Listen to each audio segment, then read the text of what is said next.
It's not what we plan. God has His own plans in the midst of what we do and how we do it. Then this child grew beautiful. He was a Pharaoh because he was brought up by the daughter of Pharaoh.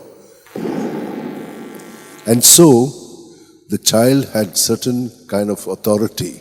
But he knew by now that he was a Hebrew, and he saw how the Egyptian was strangling a Hebrew man, and he killed him and he hid him, thinking that no one has seen him, but there are prying eyes. And so on the following day, when he went out and saw two Hebrews jostling with one another, he said, "What are you doing?" He said, "Who are you to tell me? Are you a prince? Who has appointed you prince?" So he got frightened. He says, "My crime has become known to everybody." And he felt so frightened that he had to run away. Even the Pharaoh would not tolerate it. So he went to Midian and he stayed there. See how God has been having His plans. Even though we make our plans, God still works through our plans and does something good. He brings out bad from evil. Evil is all the time at work to take away the good. Sometimes we try to do good by ourselves.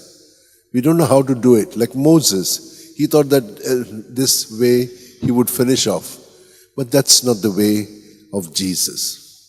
Now Jesus has done so many good things in all the cities. We have seen He has been to all the towns. But what happens? Very often people do not acknowledge it.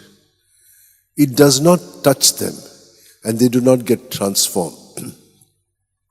Very often when we do things for others, our attitude should not be, what are they saying to me?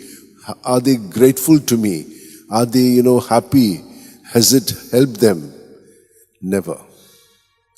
We will be very sad. Because in this kind of a scripting that we do for expectation, it's not going to help us.